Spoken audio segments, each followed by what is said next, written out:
Aminata Koumari, Maïga, ça va, j'espère que tu vas bien. très bien, merci. Et Tu toi? es très bien habillé. Merci, c'est gentil. Et puis, voilà, Comme Kundo. toi. Ah, il me voulu comme ton pote. Je t'en prie.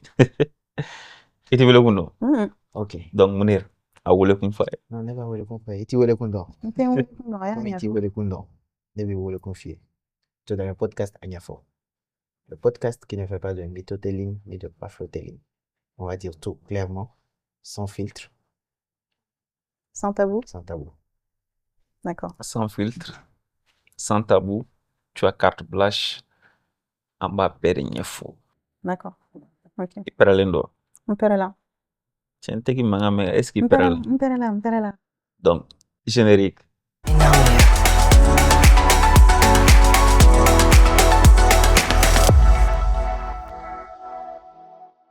On est dans Agnafo. Ok.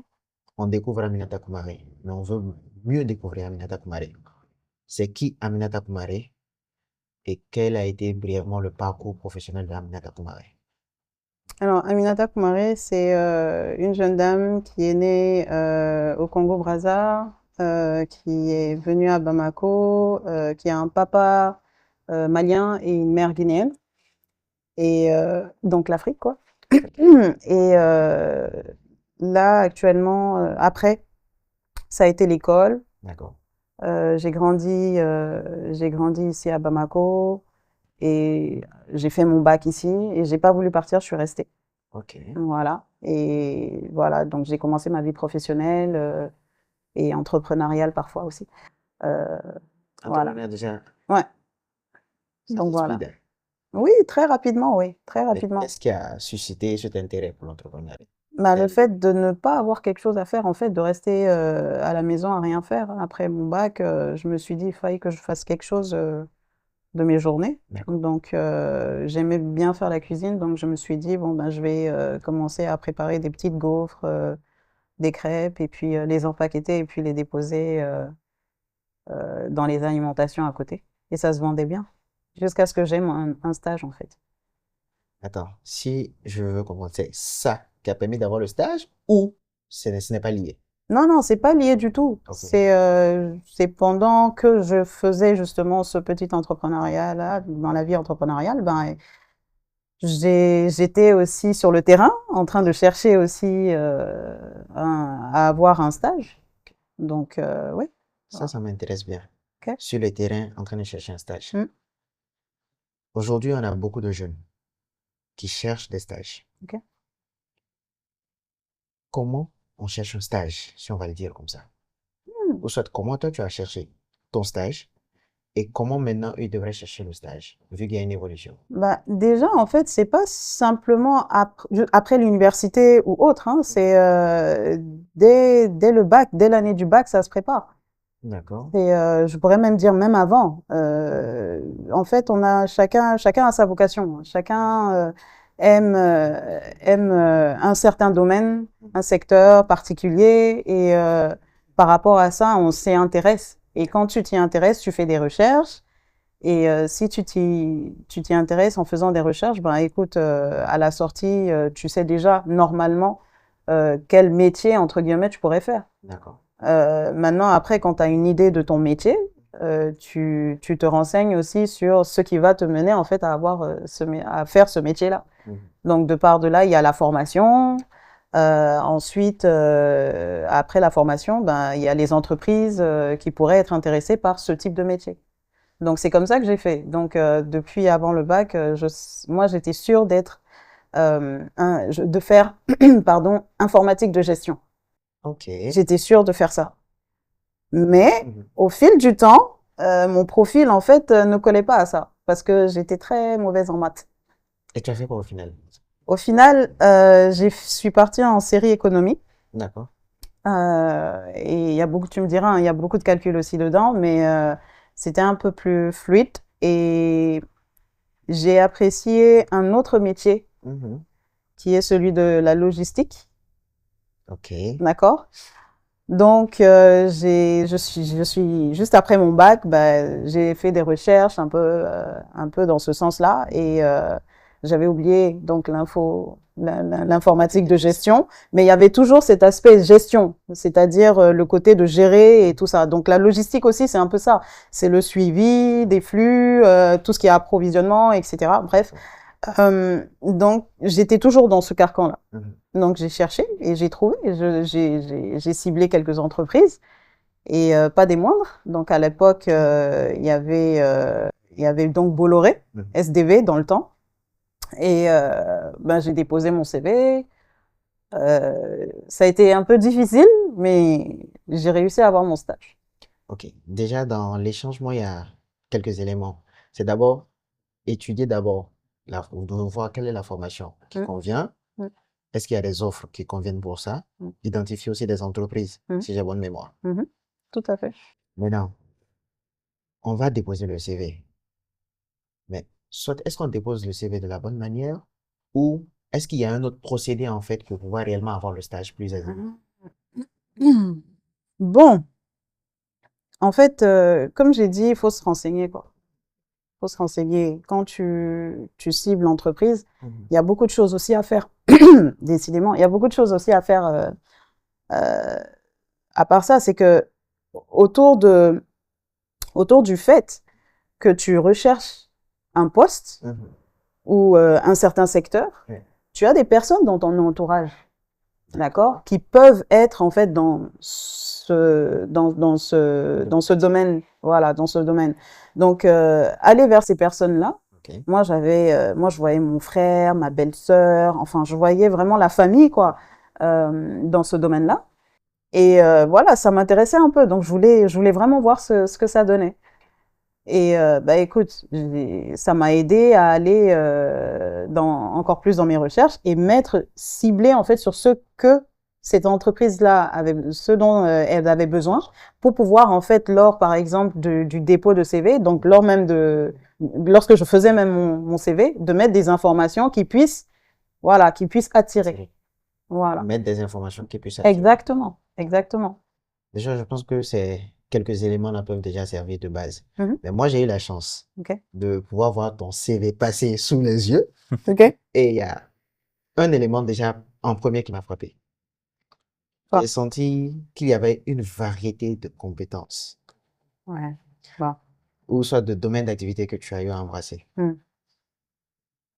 Si tu peux brièvement nous dire ces différents domaines d'activité, brièvement, et qu'est-ce qui t'a motivé à ça? À toucher du doigt cette variété de domaines? Ce côté-là m'a posé même des problèmes. Parce que lors des interviews, parfois on me dit instabilité professionnelle. Parce que je quittais d'un poste, d'une entreprise à une autre. La durée n'était pas si que ça. Mais en fait, chacun a son chemin en fait. Moi, c'est ce que je me dis, chacun a son chemin. C'est que moi, je suis toujours en train d'apprendre. Et tant que, en fait, j'ai pas fini d'apprendre et que je n'ai pas, en fait, exactement, le poste, vraiment l'idéal, comme on dirait, je continue d'apprendre, de me former, etc. Et tant que je peux encore apprendre ailleurs, pourquoi pas? Donc, là, actuellement, quand je suis en face d'un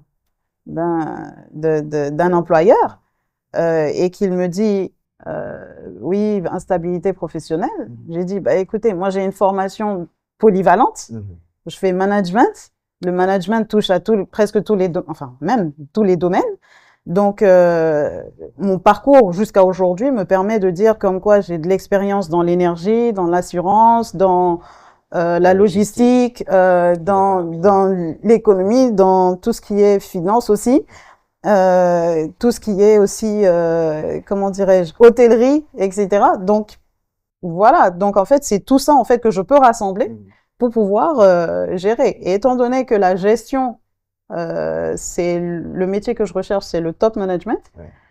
Donc, ça me permet d'avoir une vue, en fait, sur l'ensemble des départements qu'il pourrait avoir dans une entreprise pour lesquels je pourrais apporter des plus. Donc, cet ensemble de compétences déjà, de connaissances et de compétences t'ont permis d'être là où tu es aujourd'hui. Je sais qu'on en parlera. Déjà, il y a deux éléments. Management il y a l'hôtellerie. Maintenant, avant que tu rentres dans ça, en fait, il y a 2 points dont elle a touché dans ses explications. C'est-à-dire que elle a dit, avant le bac, elle avait une vocation d'où elle veut partir sur le plan pro. OK? Et aujourd'hui, il y a tellement de jeunes, c'est-à-dire que qui savent même pas faire quoi après le bac, qui sont perdus et qui n'ont même pas aussi de soutien parce que, en fait, peut-être toi, tu as eu la chance d'avoir des grands frères, des grandes sœurs avec qui étaient des modèles dans ton environnement, mais tu vas voir qu'il y a des jeunes qui n'ont pas cette chance, ok, et qui sont peut-être perdus juste après le bac. Ils savent pas quoi faire. Tout à fait. Tu vois un peu. Maintenant, en fait, comment aujourd'hui, en fait, il y a ce problème qui est là. Il y a beaucoup de jeunes qui savent pas quoi choisir et qui veulent toucher à tout et au final, ils se perdent. Maintenant, en fait, comment les guider dans ce sens-là pour que c'est où ils restent donné, genre juste avant de décrocher le bac et qu'ils aient une vision. Bah écoute, pour ça, aujourd'hui, on a la chance en fait aujourd'hui d'être la génération Z en fait. Dans la génération Z, c'est que on a Internet, on a tout. Avant, c'était les bouquins, c'était l'entourage et ainsi de suite, mais aujourd'hui, on a tout. Et on apprend tout aussi sur le net. Donc, question d'orientation, même si dans l'école où l'étudiant ou l'élève évolue, même s'il n'y a pas de mesures prises dans ce sens-là, c'est-à-dire normalement il devrait avoir peut-être un conseiller en orientation qui puisse faire des séances avec les élèves et ainsi de suite pour essayer de les guider, savoir exactement si telle filière convient à telle ou telle personne, etc. Il y a beaucoup de structures qui font ça, mais bon, il y en a, elles sont pas toutes, parce que souvent il y a trop d'élèves en fait pour ça. Donc, ce que moi en fait je conseillerais, c'est qu'aujourd'hui, c'est de profiter de la technologie. C'est-à-dire essayer d'aller sur Internet, faire des recherches par rapport à ce que on aime faire. Depuis, moi j'en suis sûre, il y en a qui sont sûrement en 6e ou quelque chose comme ça, qui savent faire des petites choses sur Canva ou autre, et voilà, rien qu'en 6e. Donc en fait, il suffit juste de savoir, ok, je sais faire ça, donc je vais me performer au fil du temps, et au fil du temps faire des recherches. Sur YouTube, il y a il y a des tutoriels et ainsi de suite, donc essayer de me former et tout ça, et arriver au bac, je saurai déjà ce que je veux faire. C'est-à-dire, je veux être dans une entreprise où je veux être seule et je veux travailler, je veux faire ceci. Enfin bref, ça montre la voie. Donc en fait, c'est la recherche, quoi. C'est ce qui compte. Moi, je me base sur ça. C'est que tant que tu cherches pas, en fait, ça va pas venir à toi tout seul. Et après, il y a un accompagnement derrière qu'il faut. C'est-à-dire aussi, malheureusement, il y a des familles encore où les parents ont une influence très grande sur l'enfant. C'est-à-dire, moi, j'ai été, par exemple, je donne un exemple, j'ai été médecin et je souhaite que mon fils ou ma fille fasse médecine aussi. Là, quand il y a ce côté-là, après, il y a un problème. Parce que tôt ou tard, en fait, ça peut plaire, hein, ça peut plaire à l'enfant, il peut prendre goût à ça, etc. Mais si en fait le parent en fait qui lui a indiqué cette voie-là en fait n'est pas, je pourrais dire, n'est pas la personne par exemple qui souhaiterait suivre, c'est-à-dire par exemple si lui il suit, je sais pas. Mark Zuckerberg et que voilà, il souhaiterait aller dans l'informatique pour être un Mark Zuckerberg. La médecine, tu conviens avec moi que ça, on va le faire, mais après, tôt ou tard, en fait, ça pourrait porter à ouais, pas à conflit, mais en fait, bon, ce serait négatif. Il y aurait une influence négative sur son parcours, en fait. Voilà. Le choix là, d'où vient le choix du rôle modèle, en fait. Ouais. Tout à fait, tout à fait. Effectivement, parce que, en fait, là, en fait, l'enfant peut choisir juste pour faire plaisir aux parents. Ouais. Mais en réalité, c'est pas c'est pas en fait sa vocation. Voilà. D'accord. Donc ça, c'est un premier point. En même temps, Mounir a touché aussi un point essentiel. Aujourd'hui, les jeunes sont découragés un peu. La plupart disent, ils envoient des lettres de motivation, ils déposent des CV, même le minimum d'avoir un stage. Et là, il y a un problème. D'accord? Maintenant, à l'époque, en fait, les époques sont pas les mêmes, un peu. Maintenant, aujourd'hui, il y a ce système qui est là, surtout, en fait, en termes de relations, parce que les jeunes même sont au courant que si, en fait, tu n'as pas un réseau, tu peux pas décrocher un stage. Ça, c'est toi qui le dis. Non, ils disent ça. Ouais, Ok. c'est pas moi, en fait. D'accord. Ok. Nous, c'est ce qu'on a fait pour se retrouver ici. Voilà. Donc, nous, on croit pas trop à ces jargons-là. Mais, en fait, nous, on souhaiterait que tu nous donnes, en fait, quelques astuces pour ces jeunes-là. Alors, quand déposer son CV, faire le suivi et quelles sont les étapes à suivre pour décrocher un stage. Et en fait, décrocher un stage, c'est pas en fait la finalité, mais une fois que tu as un stage, qu'est-ce que tu devras faire pour encore te démarquer parmi le personnel? C'est une bonne question. En fait, moi, je dirais que le souci, en fait, au jour d'aujourd'hui, c'est qu'on veut tout de suite. Ok. Les jeunes, en fait, ils veulent tout de suite. Ils pensent que déjà, ils veulent un emploi. Il y en a qui demandent même pas stage, ils demandent un emploi directement, alors que ils viennent tout fraîchement sortis de comment ça s'appelle, de l'université. Mhm.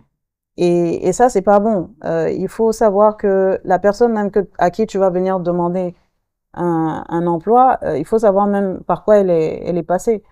Euh, Aujourd'hui, il y a des postes. Je dis pas, comme tu l'as dit, hein, je dis pas qu'il y a des postes qui sont pas offerts juste comme ça, Mhm. voilà, sur le plateau. Mhm. Non, ça existe, Mhm. d'accord, malheureusement. Mhm. Voilà, parce que ça coûte aussi ce que ça doit coûter aux entreprises qui le font. Mhm. Le fait est que il faudrait que on ait dans les deux sens, c'est-à-dire que l'employeur Mhm. et que l'employé Mhm. sache que quand on va sur un terrain, sur un même terrain, c'est-à-dire le terrain du travail, dans le monde du travail, chacun apporte quelque chose. D'accord? Le jeune, il amène tout ce qui est dynamisme, tout ce qui est nouveauté, etc., innovation. Et il amène de nouvelles idées. Il vient aussi, il a soif d'apprendre. Et cette soif d'apprendre, en fait, ça doit être accompagné. Donc l'employeur aussi doit se mettre aussi en position de je prends pour former. Et si la personne elle est ouverte et ainsi de suite et que ça va amener ça pourrait amener quelque chose de nouveau, un nouveau souffle à la structure, je garde. Maintenant, si dans l'autre sens la personne ne se démarque pas et n'est pas à un certain niveau, j'investis en elle. Et c'est ça, en fait, malheureusement, c'est que les employeurs aujourd'hui n'ont pas ce temps. Ils n'ont plus ce temps. C'est-à-dire le temps de se donner eux-mêmes, de s'investir même dans la formation des jeunes, ou bien même d'investir dans leur formation. C'est-à-dire que si je le forme, qu'il aille ailleurs ou pas, au moins j'ai insufflé quelque chose en lui. Ouais. Voilà. Donc, faudrait aussi que le côté employeur aussi ce soit ça, que ce soit pas simplement le business, c'est-à-dire moi j'ai besoin de prendre quelqu'un pour faire avancer les choses et s'arrêter là. Non, ça doit être en fait du partage aussi. Donc voilà, c'est vrai que l'élément qui va venir chez toi peut t'apporter quelque chose et ainsi de suite, en plus, mais il faudrait aussi que tu aies une empreinte aussi sur lui et une empreinte positive qui puisse mener voilà très loin. Je prends l'exemple de plusieurs jeunes en fait qui demandent des stages qui malheureusement en fait dès qu'ils n'ont pas ils retentent pas. Ok. Ils laissent et ils partent. Ils abandonnent vite. Ils abandonnent. Ok. Mais en fait on peut te juger même sur ça en fait.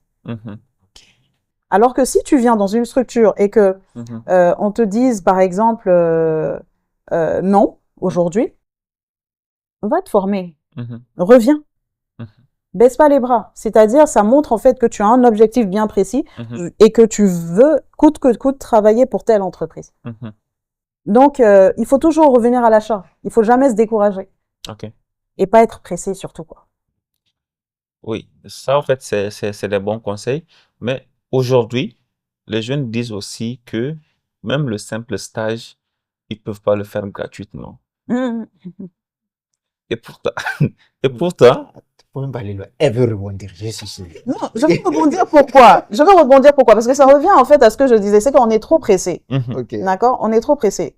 Comment est-ce que tu veux, sans vouloir investir, tu veux avoir quelque chose? Même tes parents, ils ont investi en toi à l'école, là, pour que tu puisses amener une petite, quelque chose, pour que tu aies quelque chose dans la tête. D'accord? Je sais pas, moi, je trouve ça, en fait, un peu... Aberrant. Non, pas aberrant. Aberrant, c'est trop dit. Aberrant, ce serait trop dit, mais c'est désolant, en fait. Ok. D'accord? Moi, je me dis que la moindre des choses, c'est, tu veux te former, il va falloir investir. On te demande pas de payer 1 milliard ou je sais pas, c'est pas de la mer à boire. C'est juste te déplacer pour aller à tel endroit. Un Mounir Junior, je sais pas, hein, peut-être un Mounir Junior qui va dire non, je veux pas aller à pied à telle entreprise parce qu'arriver là-bas, je vais transpirer, je vais arriver comme ceci, comme cela. Non, si c'est ça là, marche à pied. Arrive. La personne qui va, tu vas peut-être rencontrer ton DG, tu sais pas, il va te voir à pied, il va dire, hey, lui il marche à pied pour aller, je vais l'encourager. Au moins, donnez les moyens aux employeurs de vous encourager. C'est la moindre des choses.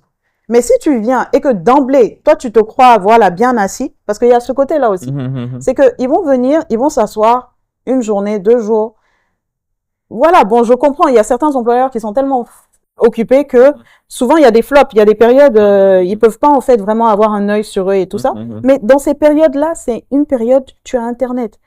Ou bien il y a des structures même, t'as pas Internet, c'est pas grave, mais tu as un endroit clos avec des personnes avec qui tu peux apprendre, avec qui tu peux développer ton intellect, etc. Fais-le. Mais ils le font pas. Ouais. Donc, en fait, tout ça, ça décourage les employeurs aussi. C'est que, en fait, quand on voit que la personne même que tu veux prendre n'est pas impliquée, c'est ça aussi le problème. Et c'est pour ça beaucoup d'employeurs parlent d'implication de telle ou telle personne n'est pas impliquée, vraiment, voilà, est-ce qu'on peut le garder et tout. Voilà. Donc, il y a ce côté-là. Demander de l'argent, non. Non. Moi, en tout cas, non. C'est quelque chose, si on te le donne, alhamdoulilah, tu prends. Mais si on te donne pas, tu peux te débrouiller à côté. Il y a la famille. Il y a la famille d'abord. Il y a même les amis. Un ami peut être en train de travailler, en partant sur le chemin, il peut te prendre et puis te déposer. Woyo there. Oh! Donc, tu peux être woyo de quelqu'un, mais après un jour aussi, tu vas devenir woyo aussi de quelqu'un d'autre. Oui, la roue tourne. Voilà, la roue tourne. C'est une chaîne. C'est tout. C'est juste ça. Tu peux attendre la main. Donc, je pense que le conseil femme, grande sœur est Dondy, un peu. Moi, je l'appelle grande sœur, hein, voilà, mais voilà. Elle est très gentille. Donc, Mounir? Ok. Oui. En fait, là, on a parlé un peu du cas des jeunes. Ouais. Maintenant, si on revient maintenant dans le cas de l'entreprise. D'accord. L'entreprise en elle-même. Il y a des éléments qui manquent aux différentes entreprises. Toi, étant dans le domaine du management, tu arrives à constater certaines choses. C'est quoi les leviers réellement pour ces entreprises-là, pour réellement se différencier, pour réellement apporter un impact dans la communauté? Un impact dans la communauté? Ils pourraient se baser sur quel levier? Parce que tu en parles souvent sur LinkedIn, moi je vois. Mais là, c'est une tribune où il faudrait qu'on puisse expliciter encore plus. Alors, sur LinkedIn, par rapport au management, je parle de beaucoup de choses. Okay. Je parle du management, je parle particulièrement du manager et de ce qu'il vit en fait, mais aussi ce que les employés vivent. À travers en fait les newsletters que j'écris, je vois en fait mon parcours, de par mon parcours, tout ce par lesquels je suis passée. Oui. J'essaye de l'exprimer en fait entre guillemets humainement, voilà, pour essayer de me faire comprendre, sans pour autant donner de conseils à quiconque, mais juste c'est juste un partage et un échange. Et il y a beaucoup de top managers qui je l'ai compris en fait par la suite. C'est très difficile en fait au Mali d'être un manager parfait pour les employés. Ok, c'est quoi le défi? Du point de vue des employés. En fait, on va jamais te voir comme waouh, voilà. Il y aura toujours quelque chose. Mais c'est bon aussi. On peut pas avoir des amis partout. Voilà. Donc, en général, ce qui marche, c'est la rigueur. C'est tout simplement la rigueur et la discipline. C'est moi, j'ai connu des managers tant bons dans tout ce qui est stratégie et ainsi de suite. Mais d'un autre côté, gestion humaine, c'était pas ça. J'en ai connu aussi, j'ai connu aussi l'inverse. Côté humain, c'est excellent. Mais côté stratégie, c'est bon, mais ça tangue parfois. D'accord? Ok.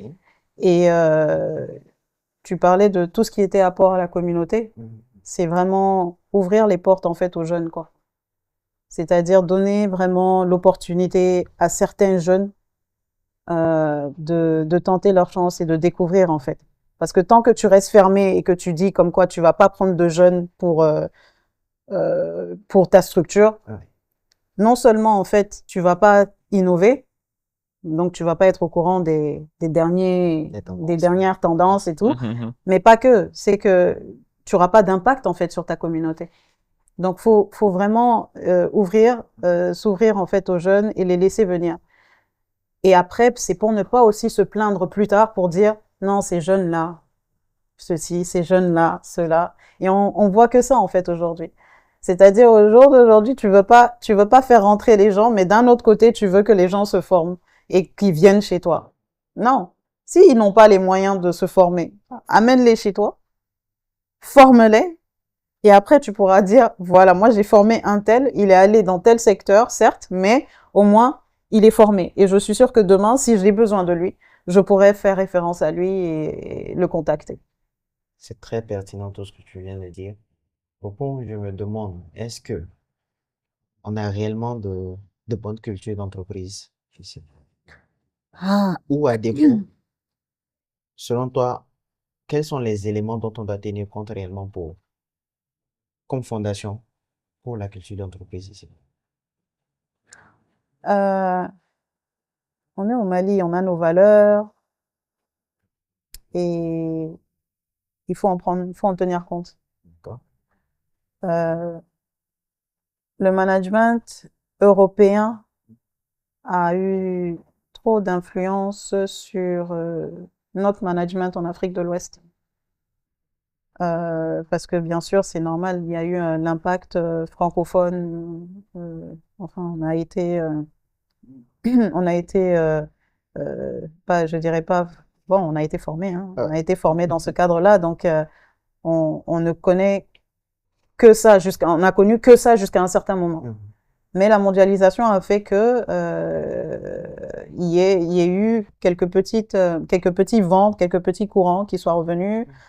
Par exemple, le côté anglophone qui est basé aussi sur le qu'est-ce que tu sais faire, plutôt que qu'est-ce que tu as sur ton CV. Et je me dis que ça a eu un impact aussi sur l'évolution aussi de tout ce qui est recrutement et sur l'évolution de la façon de gérer les humains et de l'entreprise même en tant que telle.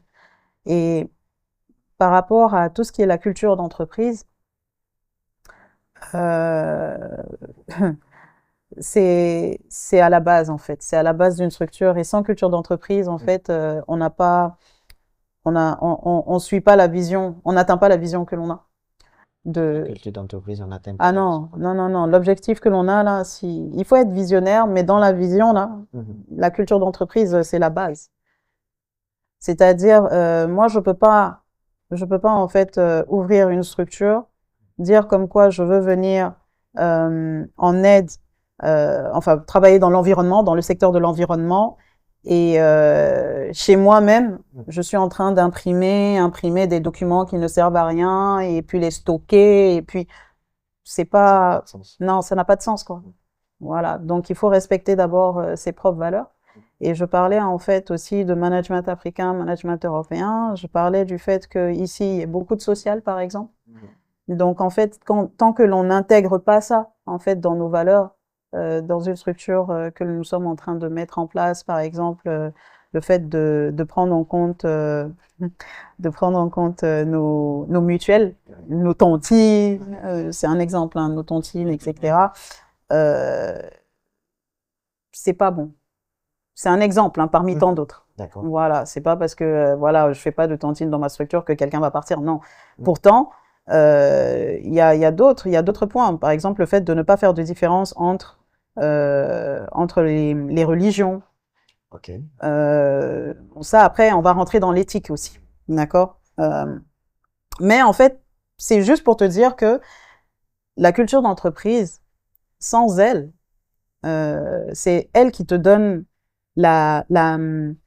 c'est elle qui te donne même la base de ta notoriété, en fait. Parce que quand on sait que tu respectes certaines valeurs et que vraiment tout ce que tu vas dire, tes missions vont concorder avec tes valeurs, tous tes services vont concorder avec cela, etc. Parce qu'en fait, tout se calque en fait sur ça. D'accord. Les gens vont dire non, ça c'est une entreprise sérieuse, bien structurée, ils savent où ils vont, donc je peux y aller. Et là, même les clients vont adhérer, mais pas que. Dans les clients, je pense même à ceux qui veulent être recrutés par la structure. Par exemple, une structure, comme je prenais l'exemple de l'environnement, c'est-à-dire on est en train de parler de tout ce qui est énergie verte et ainsi de suite. Mais en fait, je rentre chez eux et puis je vois l'assistante en train d'imprimer plein de documents et ainsi de suite. Je vais dire, il y a quelque chose déjà qui va pas. Voilà, ça va me faire un petit tilt comme ça. Voilà. Donc, c'est un peu ça. Mais après, chacun ses choix, chacun sa façon de gérer. Genre, je vais rebondir encore à un point. Hein. Ok. Ce fait, là, tu as parlé de rigueur, de discipline. Mais sur le marché de l'emploi, on constate quelque chose à Bamako qui est là. Et c'est un fait réel. Vous allez voir que les restaurants qui sont dirigés par les expats de l'Afrique du Nord et tout, quand on rentre dedans, on voit qu'en fait, nos frères et nos sœurs maliens qui travaillent dedans sont droits comme midi 30. C'est-à-dire qu'ils sont pile à l'heure. J'ai dit bien midi 30, hein. Pas de défaut, ils sont à l'heure. Même le côté social, souvent, ils n'adhèrent pas. Et ça fait que ces boîtes-là font longue feu jusqu'à présent. Jusqu'à présent, ils sont sur le marché. Mais par contre, quand on prend en fait une autre réalité qui est où la boîte est dirigée par un Malien qui a grandi ici au Mali et tout, la personne met souvent en fait le social en avant. Et au fur et à mesure que l'entreprise au fait aura du mal à se développer. Un peu. Mais en fait, pourquoi ces deux choses? Pour ne pas faire de publicité pour voilà les. Non, mais je comprends tout à fait en fait ce que tu veux dire. Et bon, moi je sais pas, peut-être moi je me mets, je me dis il y a du laisser-aller de la part des employeurs aussi sur place. Et le fait de ne pas tenir compte aussi, de par les employés, le fait de ne pas tenir compte comme quoi, de ne pas adhérer, d'accord, aussi à la vision de l'entreprise. Ça aussi, côté employé. Je prends un exemple. Dans les banques aujourd'hui, quand tu vas dans les banques, 7h30, tout le monde est là. Hein. D'accord? Oui. Maintenant, après, il y a du laisser-aller. D'accord? Mais ça va pas être la même chose comme si tu allais, par exemple, dans une administration. Public ou privé? Je vais dire public. D'accord? Mais ça a tendance à changer, ça a tendance à s'améliorer et ainsi de suite. Pourquoi? Parce que bon, les mécontentements, les retours ont fait qu'il y a de l'amélioration, alhamdoulilah. Mais bon, ça prend du temps à avancer, à évoluer, mais il y a de l'évolution. Mais au niveau, par exemple, du privé, quand tu prends une entreprise où les gens, comme tu dis, arrivent à 8h ou à 9h, pardon, 8h passées, 9h, etc. essaie de voir, en fait, le top management, il arrive à quelle heure? Ok. Parce qu'il y a un souci aussi, c'est que souvent, le top manager arrive à 6 heures. Donc lui, il sait pourquoi il se lève, c'est son gombo, donc voilà. Il s'attend en fait à avoir les gens à 8 heures, ses employés à 8 heures. Et quand il les voit pas, s'il ne réagit pas, s'il n'y a pas de rigueur, la suite, elle est connue. Donc il va avoir du laisser-aller, etc. Mais si après, il y a de la rigueur, c'est-à-dire tu viens à telle heure, tu respectes pas l'heure, un avertissement une fois, un avertissement 2 fois, avertissement écrit, et ainsi de suite, et ainsi de suite. Là, je crois qu'ils vont être droits dans leur botte. Et en fait, c'est comme ça que ça fonctionne, comme tu disais, ailleurs. D'accord? C'est que là-bas, il connaît ni ton père, ni ta mère, il connaît personne. Quand tu viens travailler, tu es venu pour travailler, pour avoir quelque chose. D'accord? Et pour apporter quelque chose. Oui, tout à fait. Et pour apporter quelque chose. Donc, quand tu viens et que tu n'es pas... Personne n'est indispensable. Aujourd'hui, ça peut être toi. Demain, ce sera quelqu'un d'autre. Ça, on s'en rend compte même les employés, quand ils viennent dans une structure, il y en a qui sont pas d'accord avec cet adage. Personne n'est indispensable. Il y en a qui sont pas d'accord. Mais en fait, encore est-il que quand on tombe malade, on s'en rend compte assez vite. Oui, être tombé malade, ça c'est un truc. Voilà, voilà. Mais le jour, en fait, tu n'es plus parmi nous. Voilà. Donc, personne n'est Tu n'es indispensable. plus parmi nous, à moi. Je parle de la personne en n'importe quoi. Non, je parle de la personne. Je parle de la personne. Les employés qui pensent qu'ils sont indispensables, les jours, ils sont plus parmi nous. Le jour où tu n'es plus parmi nous, bah, tu n'es pas plus parmi nous. Mais le poste, en fait, reste vacant et quelqu'un viendra de toute façon. Voilà. Bon, quand tu as ça en tête, je te dis, tu fais ce que tu as à faire.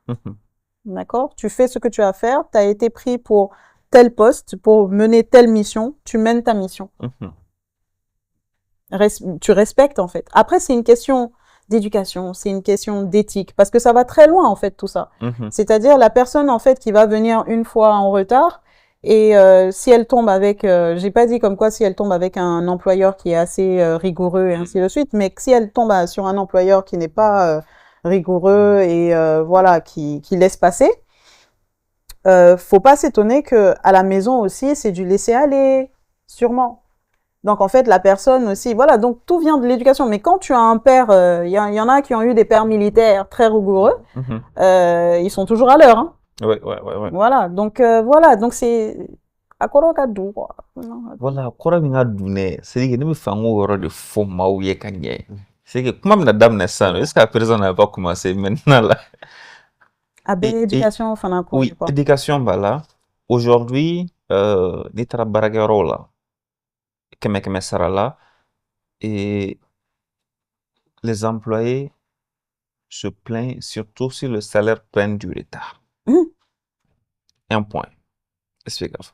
Mais Iptasoro, l'employeur même en question, en fait, il est en train de chercher des solutions pour gérer ces bails-là. Mais les gens qui se plaignent souvent, Iptasoro, il n'apporte pas autant de valeur ajoutée pour le développement de l'entreprise. Tu as parlé d'éthique, tu as parlé de tout ce qui est éducation et tout. C'est moi, je pense que les entreprises, il y aura d'accord?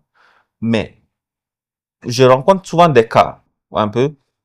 Leur souci, c'est quoi? Je viens à 8 heures, je descends à 17 heures. Paf.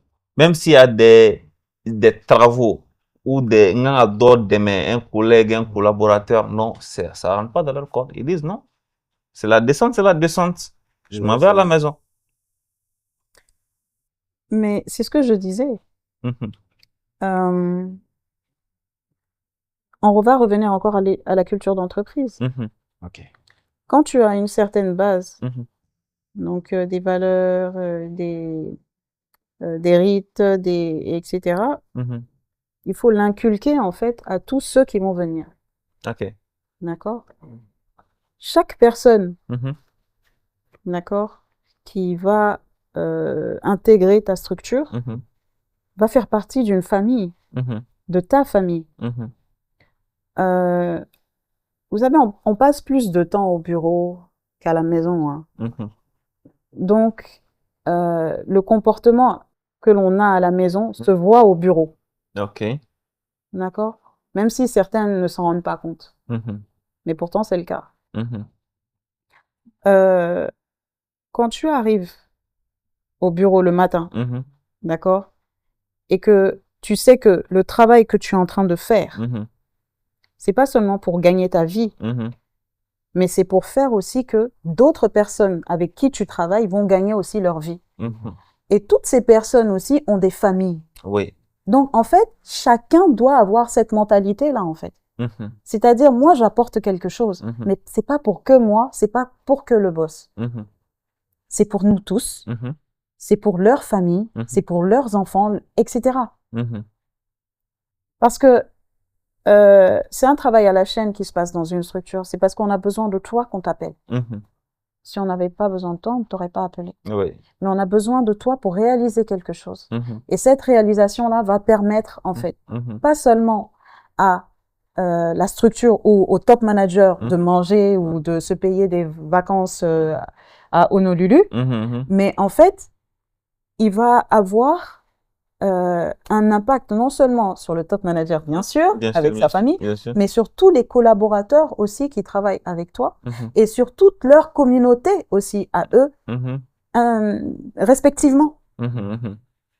Parce que au jour d'aujourd'hui, le commercial, par exemple, qui va pas faire son travail, d'accord, que l'on va envoyer pour chercher un marché, qui va traîner au grain et qui va dire dans son rapport, je suis allé à telle entreprise et tout ça, il n'y a pas eu de retour, nanani, nanana. Oui, tu as fait ton travail, tu as fait ton rapport, t'es sorti, tu as fait ton rapport et à la fin du mois, tu t'attends à ce qu'on donne. Déjà, à côté éthique, sincèrement, la morale fait que on peut, le jour où tu es pris dedans, on va pas avoir confiance en toi, on va plus avoir confiance en toi. Mais en plus de ça, à travers ce que tu montres là, par cet acte, tu montres que tu n'es pas responsable et que tu es égocentrique et tu ne penses qu'à toi-même. Et personne n'avance en fait avec l'intérêt personnel, quoi. Uniquement, strictement moi, tu n'avances pas. Un jour ou l'autre, ça s'arrête. Donc, en fait, il faudrait que les gens, quel que soit le poste, en fait, qui puissent comprendre que, donc je prends toujours l'exemple de ce commercial-là, qui ne va pas bien faire son travail, mais en plus de ça, qui ne va pas ramener d'affaires. Supposons que c'est juste une entreprise qui vient de commencer et que le top manager vraiment a pris ce gars-là pour vraiment faire booster les choses et pour que lui, il puisse voilà, se développer et pouvoir recruter. Bah, par cet acte-là, il bloque le recrutement d'autres personnes déjà. D'accord ? Par cet acte-là, s'il y avait même d'autres personnes qui n'étaient pas dans son département, il bloque aussi parce que toi, tu dois aller chercher des marchés pour faire rentrer quelque chose. Si après, la structure se retrouve en fait avec des factures impayées, etc., tu n'as rien apporté. C'est pour ça qu'on dit que mieux vaille que le premier commercial soit d'abord le top manager. Tu cherches pour toi-même d'abord. D'accord?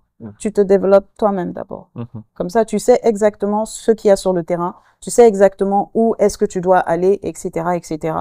Et les personnes la personne ou les personnes que tu vas recruter, tu peux insuffler, en fait, tes connaissances du terrain à ces personnes-là. Mais il faut vraiment connaître, en fait, son terrain. Ok. Et ensuite, tu peux vraiment impacter sur la communauté.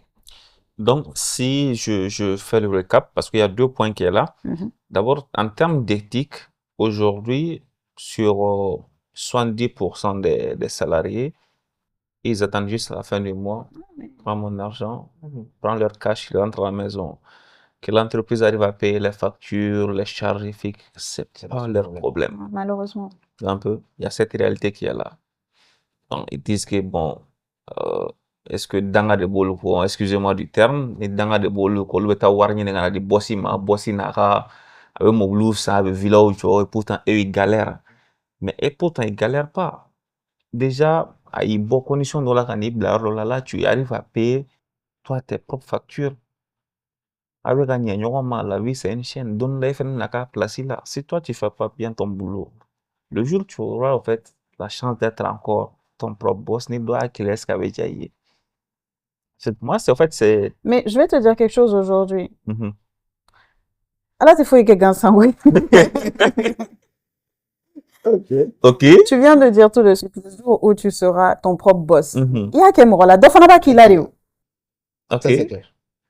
Donc, en fait, la personne aujourd'hui qui est en train de faire ça, qui ne fait pas bien son travail et qui s'attend aussi à avoir impérativement quelque chose à la fin du mois, alors que dans son cœur, lui-même, il sait pertinemment comme quoi il n'a pas fait le bon travail qu'il devrait faire, il n'a pas vraiment, il n'était pas à fond à 100%. Ben, quelqu'un aussi qui va venir pour travailler pour toi, une fois que Dieu t'aura donné cette occasion-là, ben, la personne aussi que tu vas recruter va te faire pareil. Je le dis, je le serai. Okay. Et il faudrait pas en fait être là en fait à dire oui mais il n'y a pas de personne sur le terrain efficace et ainsi de suite. Non, il faut réfléchir.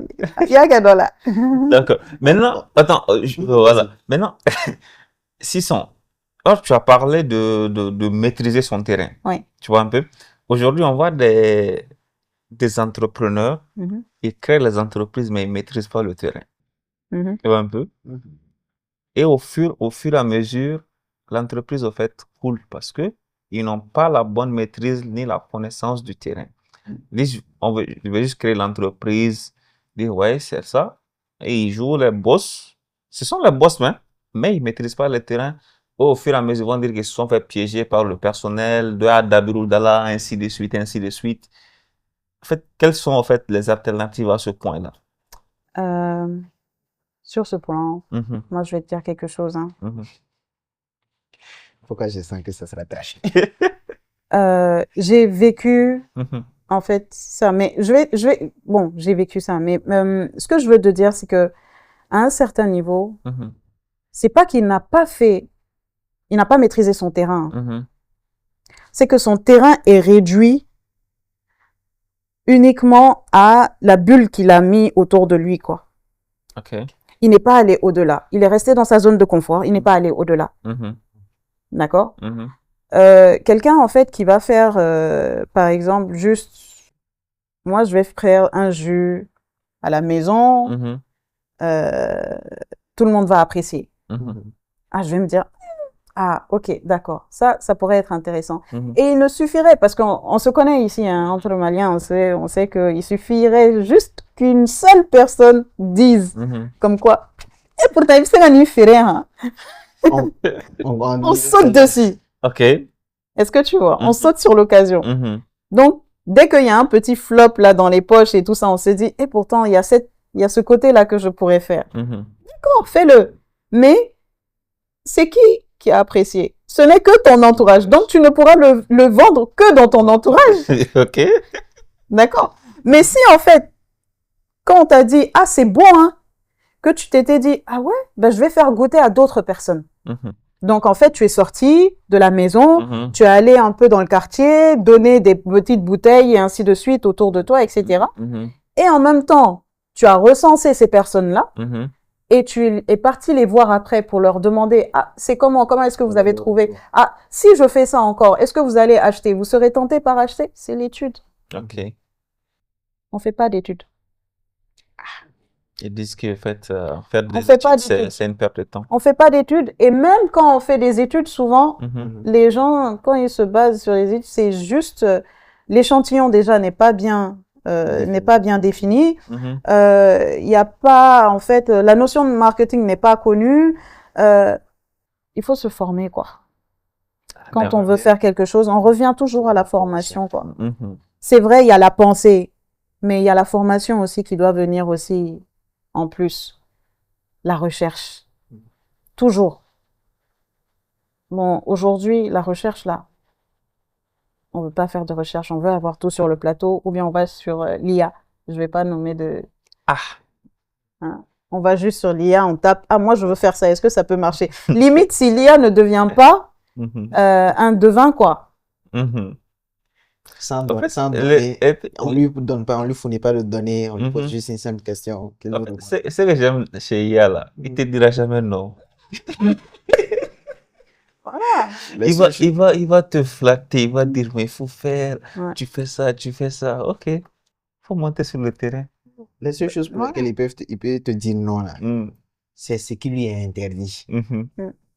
Tout à fait. Sinon, le reste là, il va t'accompagner, il va même te suggérer même des alternatives, des idées. Non, Est-ce que ces idées sont viables? en fait, on pourrait, en fait, de notre ordinateur, avoir un balèze projet. Mhm. Mais le plus important, c'est le terrain. Ouais. L'analyse du terrain. Et beaucoup, en fait, se lancent, comme tu l'as dit, sans analyser ce terrain-là, ou quand ils l'analysent, ils se limitent, ils sont limités, en fait. Ils se limitent à un petit carcan. Ils vont pas au-delà, malheureusement. Analyser, ça a un coût. Oui, analyser, ça a un coût. Non, au jour d'aujourd'hui, comme toujours avec Internet, analyser, ça n'a pas de coût, hein. Ça n'a pas de coût, ça peut même être gratuit. Tu as des outils aujourd'hui qui te permettent d'avoir à ta disposition des données. D'accord? Tu as des outils qui te permettent d'analyser un certain secteur. Et il faut pas oublier aussi nos archives. Nos archives aussi sont là. Voir l'évolution et ainsi de suite. Nous avons des analyses de données partout. En fait, il faut faire travailler les gens, quoi. Il y a beaucoup d'analyses de données, il y a beaucoup de personnes aussi qui sont dans le domaine des études, mais tellement on veut pas débourser, on veut tout faire soi-même, alors qu'on n'est pas compétent. Bah, c'est même charge qu'elle a. Si tu n'es pas compétent, il va falloir te former. Formation aussi, tu peux avoir ça sur le terrain, c'est-à-dire sur comment ça s'appelle, sur Internet. Donc, voilà, en fait, au jour d'aujourd'hui, il suffit de chercher, quoi. Il suffit de chercher. Et puis, il y en a qui sont, il y a vraiment de bonnes personnes que l'on rencontre, il faut le dire, même si tu n'es pas dans un domaine que tu maîtrises, certaines personnes se proposent, en fait, pour t'aider. Ça, il faut même pas, il faut juste montrer ta motivation et avoir les arguments, en fait, leur partager ta vision d'abord et savoir que les arguments que tu vas donner aussi sont vraiment bons avant de te lancer dessus et les gens vont suivre. Les gens vont suivre sans un franc. On a des managers dont tu as dit, OK, on n'aime pas se former, ou soit que les managers n'aiment pas se former. Mais quel est le plan que toi tu pourrais leur suggérer en fait pour réellement prospérer? Et quand je dis prospérer, c'est pas forcément financièrement, mais c'est dans l'ensemble, de façon holistique. Moi, je vais te poser une question. Là, cette fois-ci, c'est moi qui pose la question. Inversion des rôles. Est-ce que quand tu es toxique, tu sais que tu es toxique? Non. Et c'est le cas, en fait, de la plupart des managers toxiques, justement. On ne fait pas de remise en question. Exactement. D'introspection, en fait. Okay. Il n'y a pas d'introspection. On se dit que nous sommes au top et que c'est les autres qui doivent suivre. Il y a pas de... Ça, c'est pas un leader. Il y a encore un manque de leadership. Et personne n'est parfait, certes. Mais en fait, faut savoir reconnaître ses erreurs. D'accord. Et savoir revenir en fait sur des actes que l'on a posés on était certains comme quoi vraiment convaincus que ça pouvait marcher, mais vraiment revenir et dire comme quoi, ok, on a fait ça, c'était pas bon, le reconnaître déjà nous-mêmes et ensuite le partager aussi. Et ça, c'est l'humilité en fait. Qui est l'une des valeurs aussi à défendre. Voilà. Tout à fait. Donc en fait, quand tu n'es pas humble, tu vas toujours te dire comme quoi tu n'as pas besoin d'être formé. Tu vas toujours en fait te sentir supérieur en fait à tout ce que tu vas employer. Et en termes de valeurs fondamentales, dernièrement, on a constaté un shift à ton niveau. Ah. Ok. Et pas que tu as abandonné tout ce qui est activité professionnelle, mais tu te consacres maintenant à une autre cause. Oui. Quelle est cette cause? Et pourquoi maintenant accorder du temps à cette cause? Ben, au fil du temps, quand tu commences à travailler, tu cherches de l'expérience, tu te formes et tu essayes beaucoup de choses. Et à un certain moment, en fait, quand tu fais une introspection, tu te dis, oui, mais tu fais tout ça, mais ça va où? Est-ce que tu as un réel impact sur telle ou telle chose, etc. Sur quoi est-ce que tu veux faire de l'impact? Et quand tu te poses cette question, c'est là où il y a un chamboulement, un shift, comme tu dis. Ok. Et c'est ce qui m'est arrivé, c'est que j'avais envie, en fait, de revenir à une de mes valeurs aussi, c'est le fait d'aider. D'accord. Et je me suis dit, d'accord, ben, pour ça, faut une structure qui soit non lucrative déjà. D'accord. Et je suis allée vers les ONG. Donc, je suis allée vers la première ONG qui m'a plu. Et donc, c'est Nyeleni. Et Nyeleni, au niveau de Nyeleni, c'est l'empowerment féminin que l'on met en avant. Et Nyeleni, c'est la femme brave, Aches Relendo. Et moi, j'avais envie de représenter ça, en fait. Donc, je me suis dit, pourquoi pas aider les femmes, euh, que l'on soit handicapé, que l'on soit veuve, que l'on soit venu de la zone rurale ou urbaine, on est toutes pareilles, quoi. On est toutes pareilles et chacune, à des niveaux différents, peut apporter quelque chose. Et j'avais cette pensée-là, en fait, avec Nyeleni, et lors de la restructuration, on s'est dit comme quoi, bah, justement, on allait lancer quelque chose pour mettre les femmes à l'honneur. Et c'est pour ça que depuis mai, on a annoncé donc notre campagne pour le parrainage solidaire, qui est vis-à-vis de des populations vulnérables, certes, mais en particulier des femmes, en fait. Ok. Maintenant, comment ça fonctionne ce parrainage? Si tu peux un peu plus nous expliquer sur cette campagne. Alors, en fait, le parrainage solidaire, en fait, ça marche comme sous forme d'un sponsoring, en fait, un peu.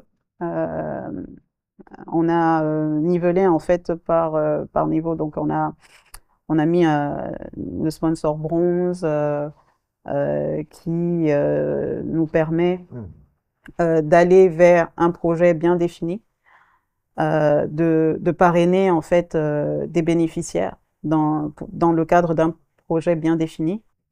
Et par exemple, là, la première phase, on l'a faite avec la santé. Et on a eu à signer un partenariat dernièrement avec une structure de la place. Je peux dire son nom? AFG Assurance. Qui s'est porté vraiment à nos côtés pour soutenir, en fait, cette initiative du fait de couvrir juste à 20 000 francs les femmes de 0 à 60 ans. Dans tous les CESCOM, en fait, partenaires, donc CCRF, CESCOM aussi, et à hauteur juste de 20 000 francs. Donc toi, par exemple, Mounir, tu peux parrainer une femme qui, par exemple, n'a pas les moyens de se soigner, en fait. Il faut appeler, voilà, faut juste dire ça, c'est qu'elle n'a pas les moyens de se soigner. C'est une dame, par exemple, qui va être là à hésiter entre soit manger ou donner à manger à ses enfants ou se soigner, ou voilà. Donc c'est vraiment limite. Donc pour ça, vraiment, on s'est dit qu'il fallait étendre ça aussi sur d'autres secteurs, bien sûr, dans lesquels nous intervenons. Donc, faut dire aussi que Nyeleni est là quand même depuis 1991. Donc, donc là, avec ce projet-là, ça permet aussi de relancer un peu l'activité, de mieux faire connaître, en fait, ce que nous faisons et tout.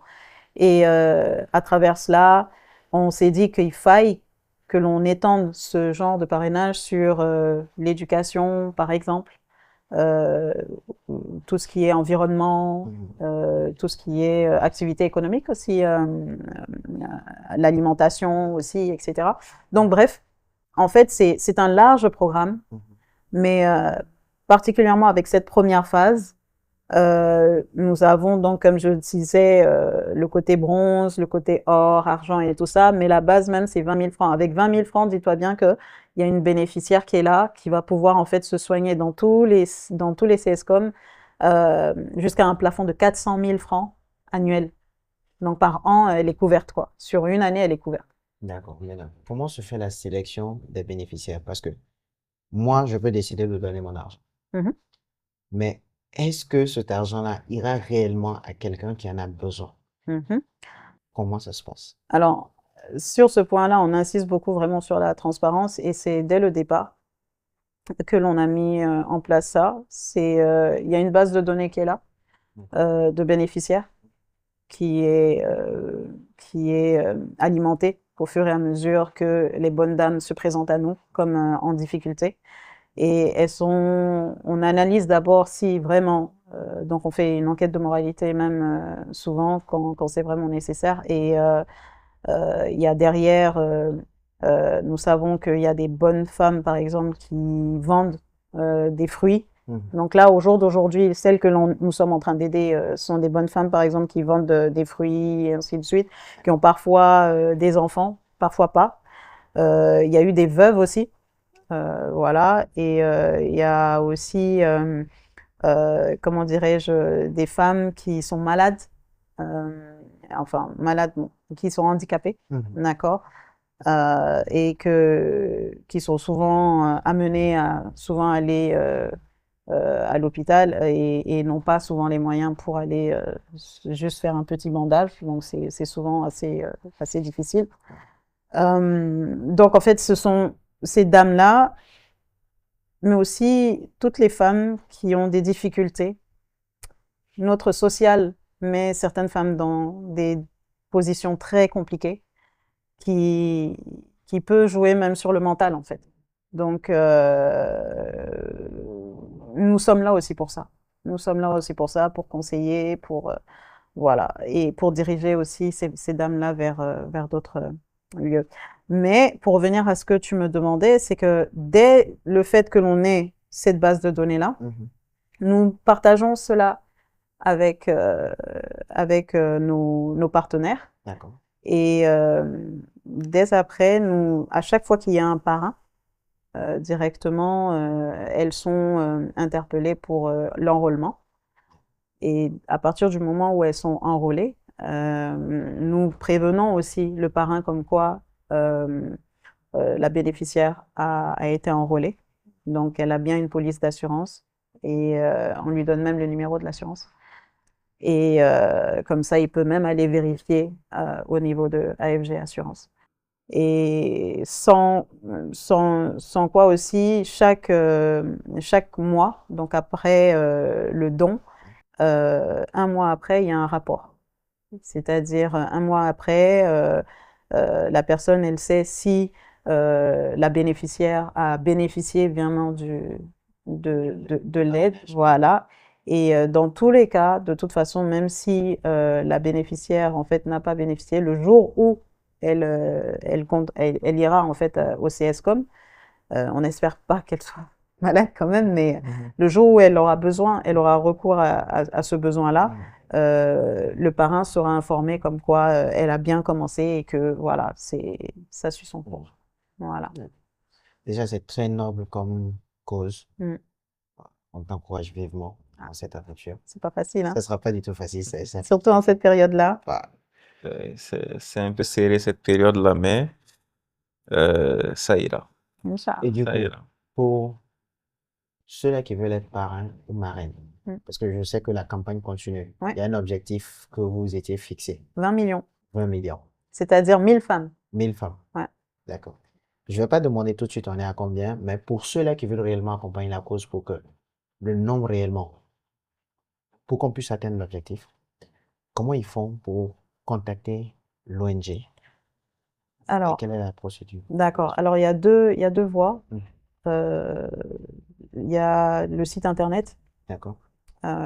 où vous avez tous les détails sur le programme et où, à partir duquel aussi vous pouvez vous engager. Et il y a aussi le numéro de téléphone. Donc, pour le mail, c'est www.ongnieleni.org. D'accord. Et pour le numéro de téléphone, c'est le 72 94 11 11. 72 94 11 11. Donc, dès que en fait le parrain ou la marraine s'engage directement, elle reçoit dans un délai de 24 heures, elle reçoit un message mail parce qu'elle doit mettre son mail.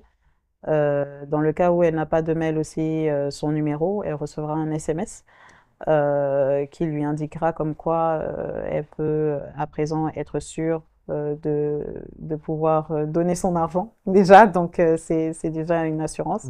Et ensuite, après le dépôt aussi, donc qui se fait soit par Orange Money, soit par chèque, soit en virement. Espèces, on évite. Ok. Voilà, voilà, pour une traçabilité, voilà. Donc voilà. Donc c'est ces trois points-là. Et à partir de ce moment-là, directement, dès que c'est contracté, en 24 heures aussi, elle reçoit la confirmation comme quoi on a bien reçu le don. Voilà. D'accord. Ce qui ramène à ce que je suis sûr qu'on aura encore à rediscuter, Ouais, surtout de la suite. Parce que c'est vrai qu'elles vont bénéficier de ces polices d'assurance-là. Maintenant, le suivi que je ferai derrière, tout à fait. il faudra qu'à un certain moment aussi, on en reparle et qu'on voie réellement l'effectivité de ces différentes actions-là. Ça va encore encourager plein de personnes à réellement donner, à aider. Parce que si nous sommes tous là aujourd'hui, c'est parce qu'on on a reçu de quelque part, de quelqu'un ou de quelque part d'une manière ou d'une autre. Et à notre tour, il faudrait qu'on renvoie un peu l'ascenseur. Tout à fait. Donc, je vous invite à vous engager. Tous. N'est-ce pas? Tous. Non, Tous. nous allons nous engager. Il y a aucun souci. Voilà. Donc, je pense on a dit pas mal de trucs, on a touché pas mal de points essentiels. Mais on peut lui demander peut-être qu'on a oublié quelque chose, hein, qu'elle avait à cœur peut-être de partager, pourquoi pas. C'est Déjà. possible. Sinon, on tend vers la fin. Peut-être, De quoi? Non, moi, j'ai trouvé ce moment-là vraiment très interactif. J'ai bien apprécié.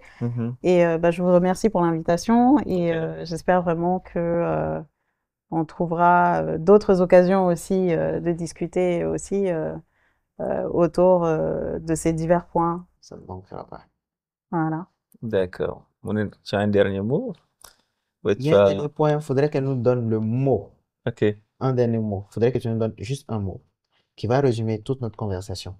Pour que ceux-là qui ont suivi ce podcast du début à la fin puissent réellement mettre ce mot-là en commentaire, qu'on puisse réellement savoir. Waouh. Si tu devais résumer notre échange. Je dirais introspection. Introspection. Introspection. D'accord. Pour ceux-là qui ont suivi jusqu'à la fin, donc il va falloir qu'ils mettent en commentaire introspection. Ok. Et on verra ceux qui ont réellement suivi. Et n'hésitez pas aussi à nous donner de la force. On compte sur vous, hein. Mounir, tu as un dernier mot? Ou bien... Juste remercier Ok. la grande sœur Aminata, comme on le dit. La grande sœur. Elle n'aime pas quand on dit ça souvent. Bon, Il faut le dire. Bon, Aminata. N'est-ce pas? Merci, Aminata. Pour d'avoir accepté l'invitation et de partager. Parce que je sais que tu partages énormément sur LinkedIn. La petite parenthèse, comment on te retrouve sur LinkedIn? Aminata Koumare. Ok, sur LinkedIn, Aminata Koumare. On pourra la retrouver. Elle partage énormément de conseils. Elle oriente. C'est vrai qu'elle est un peu sceptique quand on dit conseil. Non, je ne conseille pas. Pourquoi conseiller? Je ne conseille pas. Je partage. Je partage. Voilà, je partage mes expériences et j'attends aussi des feedbacks des autres aussi. Voilà. Donc, elle partage énormément, donc vous pouvez la suivre. Moi, ce sera encore de te dire merci et de remercier toute l'équipe de production. Parce que sans eux, on n'est rien. On n'est rien. Merci beaucoup à Thierry Raffine pour tout l'effort qu'il y a derrière, toute la logistique qui est déployée. Et Ben? Un grand merci à Tirel Film, un grand merci à Aminata Koumare, un grand merci à toi aussi, Mounir, pour avoir bien orchestré ce moment-là. Je suis pas sûr, c'est nous deux. C'est toute la team. Non, bon, vu que j'étais, voilà, donc, je vais pas dire le mot, voilà, donc, mais c'est bon. En tout cas, c'était nous. Merci de nous avoir suivis et continuez à vous abonner pour plus de force. On se dit à très bientôt et à la prochaine. Bye.